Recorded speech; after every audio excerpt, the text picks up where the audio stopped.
might be dealing with this right now, aging parents.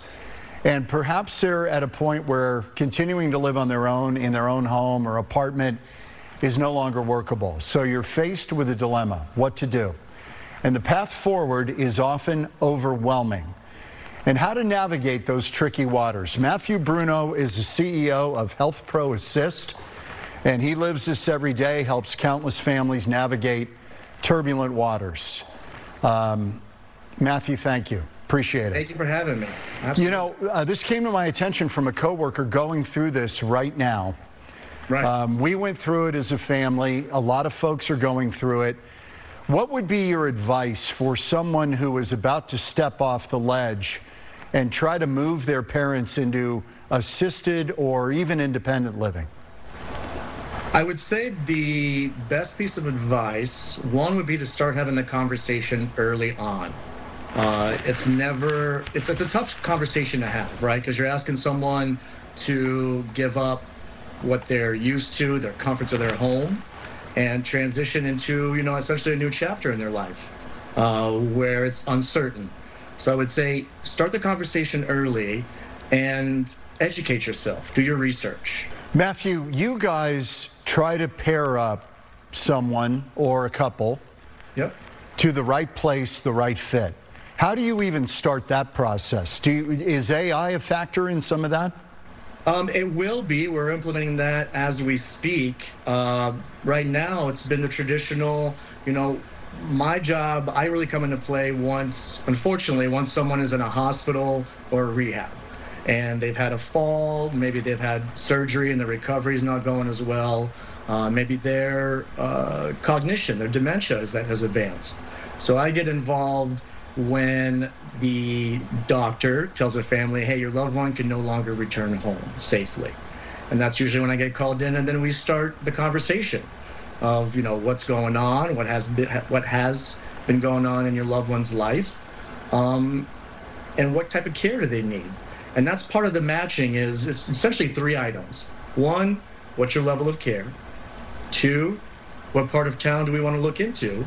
And then 3, what's your budget? What resources do you have? Is Arizona a hospitable place for this? In other words, are we good on the amount of space available, rooms available, beds available? 100%. We are. I've never had any issues in 17 years of finding the right facility for my clients, my families. Can we talk about costs for a minute? Let's start with independent living. Let's say someone is in their 80s. Okay. They can't handle the everyday stuff around the house. It's become too daunting. Independent living is living in a facility, either kind of an apartment style, condo style, whatever it might be, but they're really autonomous. They're still taking care of themselves, but they've got a little bit of an assist, right? Correct. Independent living would be, like you said, you're living in your own apartment. Most independent livings will provide a certain number of meals, breakfast, lunch, and dinner, but they will have caregivers on site that you can hire should you need some assistance with laundry or maybe escorts to the restaurant and things like that. So it's the very beginning of stepping away from your home into an environment where care is needed. Okay, and then when you can no longer handle that, then you're talking assisted living. So assisted living is a 24/7 care environment. And these are licensed healthcare facilities by the Department of Health. They're inspected randomly every year, so everything is on the up and up. And if it's not, we know and the general public can find out through the Department of Health website. But in assisted living, you're getting 24/7 care. They're going to provide all of the nutrition and hydration, right? So breakfast, lunch, dinner, drinks, snacks, whenever you want them. They will also manage and administer your medications and make sure that your medications stay refilled on a 28-day cycle so you don't run out. They will also do all of the laundry, the linens, the housekeeping. It's a sweet deal, honestly. Yeah. Okay, and then if, unfortunately, and this happens a lot, people start to slip into memory care or need, I guess, what you'd call long-term care. So consider assisted living long-term care. You know, assisted living, once you move to assisted living, that you can age in place all the way till end of life. There's no reason to move. All of the services that you would need medically are brought into the assisted living to care for the residents. When people are making these decisions, Yeah. you've got to get buy-in from the person or the persons, the couple, to do this. Does it in the end have to kind of be their idea, or can the family, and that's a tough conversation, push it? Yeah, that's a tough one. It has to be their buy-in, right? Everybody has to be on the same page for it to go smoothly, and more importantly, for everybody to be listening to the options and the positives of it. So it's you know, it's a mental, an emotional, and a life decision. So everybody on the same page is always the best way to go. Okay, my understanding is that the cost can be somewhere in the range from $3,000 to $7,000 a month. Correct. Yes. A lot of people can't even come close to affording that. What do those True. people do? In that situation, when you're, you know, when your monthly income is not enough, there are programs, for example, like Arizona Long-Term Care, affectionately called ALTCS. That's through Access. You have to apply for that service, but once you're approved, ALTCS will cover the cost of assisted living and medications and other services as well. So there's resources to tap into. Are those places pretty dismal, or can you find good spots? When it comes to ALTCS and financial planning, earlier the better. A lot of the, let's say, nicer communities in assisted living that take ALTCS will have a required private pay period where you might have to pay privately for 6 months. Once you pay for 6 months, then you're able to roll on ALTCS.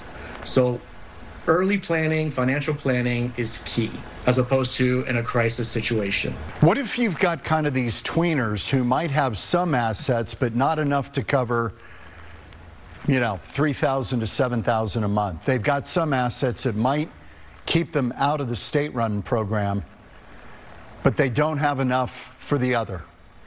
I'll give you an example. ALTCS right now, the monthly income limit is $2,901.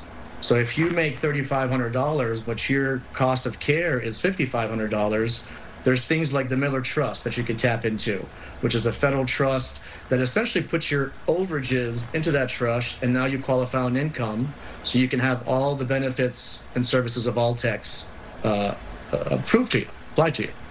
So your parents should not end up out on the street. There's There no are reason to. services out there.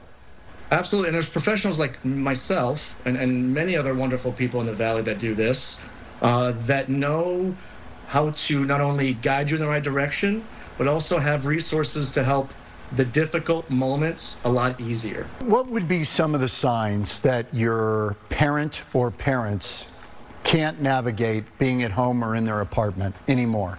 What would be some of the kind of telltale signs? One would be when bills start not to get paid on time, right?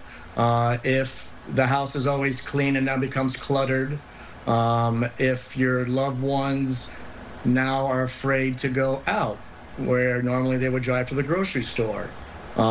Any sort of emotional change or cognitive change that you would see, I think those would be red flags to start that conversation and you know, get ahead of it. Okay, so when they come to you, how do you find a spot for them? How do you work that? Yeah, so along with, we visit every assisted living. We set foot in them, we meet with the staff, we do a care check where we verify what type of care they're comfortable with for providing. And also, you know, 17 years of experience, there's over 4,200 different assisted living options in Arizona. We've been in quite a few, I wouldn't say all, but let's say 70 to 80% of them. So we know which facilities are comfortable and are able to provide what type of care, whether it's dementia, whether it's Parkinson's, whether it's something simple like recovering from a knee surgery, and I just need to be there for a couple weeks, and then I want to get back home. So it's eyes on, hands on. Okay, and generally I would think with the family, if family's in town, you start with a geographic circle, right? What would be comfortable for them to drive, to be able to see their parents? Absolutely. So you start with that and kind of work from there, right? Correct. So if, say, someone's in Gilbert, then we say, is the East Valley quadrant an acceptable distance? Usually it's yes. So then now we find out what the budget is. What can we afford to pay for assisted living, knowing that it might be anywhere between $45, $55, or $6,500 per month. Once we find out what's comfortable to spend, then my job is to call every single facility that I have experience with over the last 17 years, and then making sure they have availability. And now and all the way down to the end where, I will tour with my families. We're going to do this together. You're not alone. I'm not going to give you a bunch of addresses and send you off on your way. We're going to go together to make sure that we ask the right questions, we see the right type of environments, and assist even after that all the way to the move-in and the documentation from the hospital. So we're a full hands-on here to help you. Is there anywhere on a website where you can find who has availability? Is that listed anywhere? Not currently. Interesting. It is not. Okay. Yeah. So you got to do the legwork. You got to call and see what you got open, and this is what we're looking for. This is what we need. Are you able to provide this type of care and have open rooms? Do you also help them navigate kind of the financial? Let's say if they're in a home, they need to sell it, and those proceeds from the home will fund their next phase of life and care in one of these facilities. Do you work with them on those things as well? We do. We have resources from real estate agents that are specialized in senior care. So this example for, if you have a home, the real estate company might pay you right away. So you have those funds right now to utilize, and then they worry about selling the home and how long it takes. Interesting. Yeah, it's some wonderful stuff. Okay, we've got about a minute left. What advice would you give families that are embarking on this journey? And it is a journey. It's a heck of a journey. I would say the takeaway is the earlier you have this conversation, the better you're going to be at planning financially, emotionally, and you're going to have more options. The healthier that you are looking to move into an assisted living, you'll have more options than if it becomes a crisis situation. And now we need to find an assisted living that can provide two-person assist and just care for you. So earlier the better. Don't be scared of it. Yeah, we've got a big population. I think 50,000 seniors. It's about 12% of Arizona's population, and that number is going to get bigger.